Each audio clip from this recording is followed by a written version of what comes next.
ایک طرف حکومت ہے جو مکمل طور پر انتظامی طاقت سے ان مظاہرین سے نمٹنا چاہتی ہے، اور انتظامی طاقت اس کے پاس کیا ہے؟ انہوں نے سب سے پہلے کیا کیا کہ جوائنٹ عوامی ایکشن کمیٹی کو کالعدم قرار دے دیا، اس کے 4 لوگوں کے اوپر دہشت گردی کے مقدمات قائم کر دیے، اور اب تازہ کام یہ کیا کہ 150 لوگ جن کا تعلق جوائنٹ عوامی ایکشن کمیٹی سے ہے انہیں 4تھ شیڈیول میں شامل کر دیا۔ 4تھ شیڈیول میں شامل کرنے کا مطلب کیا ہے؟ 4تھ شیڈیول دراصل انسداد دہشت گردی ایکٹ کا ایک حصہ ہے، اور اس میں جب کسی شخص کا نام ڈال دیا جاتا ہے تو اس پر سرکار کی طرف سے الزام لگایا جاتا ہے یا اس شک و شبے کا اظہار کیا جاتا ہے کہ یہ شخص شدت پسندی کی کارروائیوں میں ملوث ہے، یہ کہیں فساد کا یا دہشت گردی کا باعث بن سکتا ہے، اور یہ معاشرے میں شدت پسندی اور انتہا پسندی پھیلا رہا ہے۔ تو ایسے اشخاص پر کئی طرح کی پابندیاں لگ جاتی ہیں۔ مثال کے طور پر وہ اپنے ضلع سے باہر نہیں نکل سکتا، اگر اسے ضلع سے باہر نکلنا ہے تو وہ پولیس سے اجازت لے کر نکلے گا اور یہ بتا کر جائے گا کہ وہ کتنے دن کے لیے کہاں جا رہا ہے۔ پھر اسے وقتاً فوقتاً تھانے میں، اپنے متعلقہ تھانے میں حاضری دینی پڑے گی، جہاں پر وہ جا کر یہ بتائے گا کہ جناب دیکھ لیجئے کہ میں نے اتنے عرصے میں کچھ نہیں کیا اور میں آپ کے سامنے خود کو پیش کرتا ہوں۔ ایسے اشخاص کا مالیاتی لین دین بھی خاص طور پر اداروں کی نظر میں آ جاتا ہے، اور ان کے بینک اکاؤنٹس بھی منجمد کیے جا سکتے ہیں، اور ان کو ایک خاص حد سے زیادہ ٹرانزیکشنز کی اجازت بھی نہیں دی جاتی۔ تو اتنی مصیبت میں کوئی شخص آ جاتا ہے کہ اس کے لیے زندگی گزارنا محال ہو جاتا ہے۔ تو 150 لوگوں کو اس قابل سمجھا ہے حکومت آزاد کشمیر نے کہ ان کو 4تھ شیڈیول میں ڈال دیا جائے، اور ظاہر ہے جب کسی کو آپ اس حد تک دبا دیں کہ اس کو پہلے ان پر دہشت گردی کے مقدمات اور پھر ان کو 4تھ شیڈیول میں ڈال دیا جائے، تو اس کا مطلب یہ ہے کہ آپ مذاکرات نہیں کرنا چاہتے۔ دوسری طرف بلاول بھٹو زرداری صاحب نے کہا ہے کہ نہیں جی ان سے مذاکرات ہونے چاہیے، ان کو الیکشن کے ذریعے بھی کہا جا رہا ہے کہ آپ الیکشن کے بیچ میں ہیں، لیکن ایک دلچسپ بات یہ ہو رہی ہے کہ وہ تمام پارٹیاں جنہوں نے آئندہ مہینے میں آزاد جموں کشمیر میں الیکشن ہے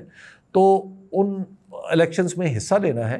لیکن ان میں سے کوئی ایک پارٹی نہیں ہے جس نے اس حساس ترین موضوع پر کوئی واضح موقف اختیار کیا ہو۔ مثال کے طور پر پاکستان پیپلز پارٹی یہ نعرہ لگا کے میدان میں اتر سکتی ہے کہ جناب ہم 6 کر دیں گے نشستوں کو، یا 4 کر دیں گے، یا ان کو مخصوص کر دیں گے، لیکن ابھی تک اس بات کو محض آئیڈیا کے طور پر تو ڈسکس کیا ہے، صرف یہ انٹینٹ یا یہ ارادہ تو ظاہر کیا ہے کہ ہم ان پر گفتگو کریں گے، لیکن ایک واضح موقف اختیار کرنا وہ پاکستان پیپلز پارٹی سے کچھ تعجب کی بات ہے کہ وہ ابھی ایسا نہیں لگ رہا کہ پاکستان پیپلز پارٹی ایک واضح موقف اختیار کرے گی۔ پاکستان مسلم لیگ نون کھل کے بات کر رہی ہے کہ جناب ہم تو ان نشستوں کے ساتھ ہیں، ہم تو انہیں کسی صورت ختم نہیں ہونے دیں گے، اور پاکستان مسلم لیگ نون نے اپنے کینڈیڈیٹس کا بھی اعلان کر دیا ہے۔ پاکستان تحریک انصاف مظاہرین کے ان مطالبات کے ساتھ ہے، لیکن پاکستان تحریک انصاف فی الوقت اس پوزیشن میں نہیں ہے اس مطالبے کی بنیاد پر الیکشن لڑے اور جیت جائے، عین ممکن ہے جیت بھی سکتی ہے۔ پاکستان مسلم لیگ نون کے برعکس پاکستان تحریک انصاف سے ابھی تک کینڈیڈیٹس کی کوئی فہرست سامنے نہیں آئی۔ اب دیکھنا یہ ہے کہ جب الیکشن ہوگا تو کیا واقعی اس الیکشن میں لوگ اس بنیاد پر ووٹ مانگنے کی کوشش کریں گے، یا سیاسی جماعتیں واقعی اپنے منشور میں اس طرح کی کوئی بات شامل کریں گی یا نہیں۔ اب جہاں تک آزاد جموں کشمیر کے معاملات کا تعلق ہے تو سیاست کے ایک ادنا طالب علم کے ہونے کے ناطے نہ صرف میں بلکہ کوئی بھی شخص جو سیاست پر تھوڑی سی نظر رکھتا ہے وہ دیکھتا ہے اور اسے پتہ ہے کہ جب کوئی ایک مجمع یا کسی ایک مطالبے کو اتنی ہماگیر حمایت حاصل ہو جائے جتنی کہ نشستوں کے خاتمے کے مطالبے کو آزاد جموں کشمیر میں ہے، اور جس طرح لوگوں نے وہاں پر اب تک ہڑتال کر رکھی ہے اور جس طرح مظاہرین اب تک راولہ کوٹ میں ڈٹے ہوئے ہیں، تو اس طرح کے مطالبات پر ہمیشہ گفتگو ہونی چاہیے، بات ہونی چاہیے، بجائے اس کے کہ اس پہ حکومت یہ پوزیشن لے لے کہ ہم تو بالکل انہیں اٹھا دیں گے اور ہم ان کے خلاف آپریشن کریں گے وغیرہ وغیرہ۔ حکومت اگر اپنے اس موقف سے پیچھے ہٹتی ہے تو اس میں حکومت کی شکست نہیں، حکومت کی جیت ہوگی۔ اس کی وجہ یہ ہے کہ حکومتیں ہمیشہ اپنے لوگوں کے سامنے سرنڈر کرتی ہیں، لوگوں کو سرنڈر کرنے پر مجبور نہیں کرتی۔ جب ایک مطالبہ ایک متفقہ حیثیت آلموسٹ اختیار کر گیا ہے تو پھر اس کو مان لینے میں ہی بہتری ہوتی ہے، اور اگر اس کو نہ مانا جائے تو وہ دوسری پیچیدگیاں پیدا کر لیتا ہے، اور وہ پیچیدگیاں اب ہم آزاد جموں کشمیر میں دیکھ رہے ہیں۔ مثال کے طور پر بہت سارے ٹرکرز، یعنی جو ٹرک اور گڈس ٹرانسپورٹ کے ایسوسیشنز ہیں یا وہ لوگ ہیں جو ٹرک سے منسلک ہیں اور وہ سامان لے کے آزاد جموں کشمیر میں جاتے ہیں، وہ بتاتے ہیں کہ جناب اب وہاں پر ٹرکوں کی لائنز لگ چکی ہیں اور ٹرکس اندر نہیں جانے دیے جا رہے، اور خاص طور پر جو کوٹلی والی یعنی کوہوٹا سے جب آپ کوٹلی کی طرف جاتے ہیں تو وہاں پر یہ زیادہ مسئلہ ہے۔ اب اگر ٹرکس کی لائنیں لگ گئی ہیں اور اشیاء خورونوش اندر نہیں جا پا رہی تو اس کا کیا مطلب ہے؟ دو ہی صورتیں ہو سکتی ہیں، یا اندر حالات اتنے خراب ہیں کہ ٹرکس جانے سے گریز کر رہے ہیں، یا پھر انہیں حکومت نے روک رکھا ہے کہ آپ نے اندر نہیں جانا۔ جو بھی ہو، یہ صورت جو بھی ہو، کیونکہ الزامات دونوں طرف سے متضاد نوعیت کے ہیں، لیکن ہر دو صورتوں میں یہ واضح ہوتا ہے کہ حکومت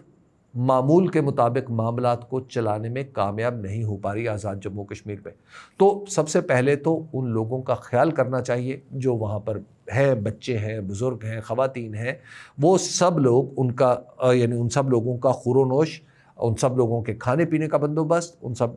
کسی نے نہیں کرنا، انہوں نے اپنے پیسے دے کے خریدنا ہے، لیکن وہاں پر سامان کی ترسیل نہیں رکنی چاہیے، کیونکہ سامان کی ترسیل رکے گی تو یہ اگلی پیچیدگیاں پیدا کر دے گی۔ جب آپ ایک راستہ بند کرتے ہیں تو دوسرے راستے کھل جاتے ہیں، تو لہٰذا اس تھوڑے کہے کو کافی سمجھا جانا چاہیے۔ تیسری ایک اہم چیز ہے کہ جب آپ دہشت گرد لوگوں کو قرار دے دیتے ہیں اور آخر کار مذاکرات کرتے ہیں جو کہ آپ کو جو کہ ہوں گے، آج نہیں ہوں گے کل ہو جائیں گے، کل نہیں ہوں گے پرسوں ہوں گے، جو بھی صورت ہوگی مذاکرات کے ذریعے ہی بہتر ہو سکتی ہے، تو پھر آج انہیں دہشت گردی کی دفعات کے تحت ان پر مقدمات کیوں قائم کیے جا رہے ہیں؟ یہ سب لوگ ہیں جو اپنے ایک دستوری مطالبہ لے کر سامنے آئے ہیں۔ وہ کوئی ایسا مطالبہ نہیں کر رہے کہ ہم نے پاکستان سے الگ ہونا ہے، وہ پاکستان کی حکومت سے کوئی ایسا مطالبہ نہیں کر رہے کہ ہمیں یہ دو، وہ صرف ایک بات کر رہے ہیں کہ ہم چاہتے ہیں کہ آزاد جموں کشمیر کی حکومت آزاد جموں کشمیر کی ٹیریٹری یعنی اس کی ریاستی حدود میں رہنے والے لوگوں کے سامنے جواب دہ ہو، نہ کہ وہ 12 ایسے کندھوں پر سوار ہو کے آئے جو آزاد جموں کشمیر کے لوگوں کو جواب دہ نہیں ہیں، اور ان میں سے بہت سارے وزیر بھی بن جاتے ہیں جنہوں نے کبھی نہ وزارت دیکھی ہے، نہ ان کا تجربہ ہوتا ہے، نہ آزاد جموں کشمیر میں ان کے معاملات ہوتے ہیں کہ وہ وہاں کی زمینی صورتحال سے آگاہ ہوں، بلکہ بہت ساری سوشل میڈیا پہ لوگوں نے تفصیلات بھی شیئر کی ہیں کہ کس طرح پشاور کا ایک شخص وہاں پر جا کے کیا بن گیا، اور کس طرح لاہور کا ایک شخص وہاں جا کے کیا بن گیا، یا کس طرح کہیں اور سے ایک شخص وہاں جا کر کیا بن گیا۔ تو لہٰذا جب ان لوگوں کو وہاں رہنے کا موقع نہیں ملتا یا کم ملتا ہے تو ایسے لوگوں تو ظاہر ہے لوگوں کو جو وہاں پر موجود ہیں انہیں تھوڑی سی پریشانی تو ہوتی ہے۔ تو ان نشستوں کو اگر رکھنا ہی ہے تو بڑا جائز اور بڑا فیئر مطالبہ ہے کالعدم جس جوائنٹ عوامی ایکشن کمیٹی کو قرار دیا گیا اس کا، کہ ان کو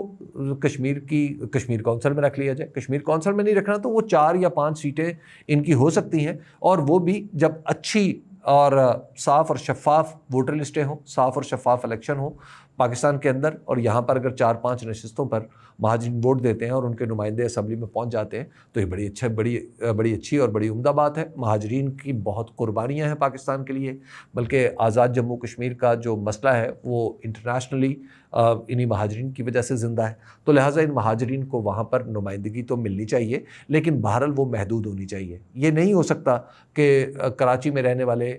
ہمارے پشتون بھائی یہ کہیں کہ جناب اب ہماری نشستیں جو ہیں کراچی میں رہنے والے پشتونوں کی وہ خیبر پختونخوا میں بھی ہوں یا بلوچستان میں بھی ہوں، یا اسی طرح جو پنجاب کے رہنے والے اگر سندھ میں کہیں رہ رہے ہیں یا وہ گلگت بلتستان میں رہ رہے ہیں یا کسی اور صوبے میں، بلوچستان میں بہت سارے لوگ ہیں، خیبر پختونخوا میں بہت سارے لوگ ہیں تو وہاں رہ رہے ہیں، تو ان کی نشستیں وہاں وہ لوگ یہ مطالبہ کریں کہ جناب ہماری نشستیں ہمارے صوبے میں بھی ہونی چاہیے۔ ایسا ہوتا نہیں ہے۔ تو پاکستان کے اندر چونکہ آزاد جموں کشمیر کی حیثیت ایک ڈسپیوٹڈ ٹیریٹری کی ہے، اور آزاد جموں کشمیر کے لوگ اب پاکستان کے ساتھ جڑے ہوئے ہیں، وہ پاکستان سے محبت کرتے ہیں، پاکستان کے پاسپورٹس استعمال کرتے ہیں، پاکستان کے ساتھ ان کے مفادات ہیں، ان کے کاروبار، رشتہ داریاں، سب کچھ یہیں پہ تو ہے۔ یہ ہمارے اپنے لوگ ہیں، سمجھے، یہ بھی ہم ہیں، تو ہم سے کیوں لڑ رہے ہیں؟ ہماری حکومت کو، ہماری ریاست کو چاہیے یہ کہ ان لوگوں کی بات سنی جائے، کیونکہ یہ معاملات اب پیچیدہ ہوتے چلے جائیں گے۔ جب کسی معاملے میں انٹرنیشنلی آوازیں اٹھنا شروع ہو جائیں تو اس معاملے کو جلد از جلد سلجھا لینا چاہیے، اور دعا یہ ہے کہ دونوں طرف ایک سینٹی پریویل کرے، دونوں طرف لوگ ایک دوسرے کی بات سمجھنے کی کوشش کریں۔ جو نشستوں کا معاملہ ہے اس میں نو ڈاؤٹ کہ وہ 4 یا 5 کر لی جائیں تو یہ ایک ایسا درمیانی راستہ ہے جو سب کے لیے قابل قبول ہوگا۔ ہاں یہ کہنا کہ ہم یہ بھی کر سکتے ہیں، ہم یہ بھی کر سکتے ہیں، ہم اس طرح اٹھا دیں گے، ہم اس طرح کھلوا لیں گے، یہ کوئی مناسب زبان نہیں ہوتی، خاص طور پر پولیٹیکل گورنمنٹس کے لیے۔ اور آزاد جموں کشمیر میں اس وقت پاکستان پیپلز پارٹی کی حکومت ہے، فیصل راٹھور کا تعلق پاکستان پیپلز پارٹی سے ہے۔ فیصل راٹھور کی رائے کچھ بھی ہو، پیپلز پارٹی کی رائے کچھ بھی ہو، اہم بات یہ ہے کہ وہاں پر لوگ اس مطالبے کے ساتھ جڑ گئے۔ تو جب لوگ ایک مطالبے کے ساتھ جڑ چکے ہوں تو پھر اس کا حل سیاست اور سیاست کے ذریعے نکالا جاتا ہے، اس کے سوا کوئی دوسرا حل نہ لوگ قبول کرتے ہیں نہ لوگ اس کو مانتے ہیں۔ اور اگر اس طرح کا کوئی حل تھوپا جاتا ہے تو اس کے نتیجے میں نفرتیں پیدا ہوتی ہیں، محبتیں نہیں بڑھتی۔ مجھے اجازت دیجیے، شکریہ۔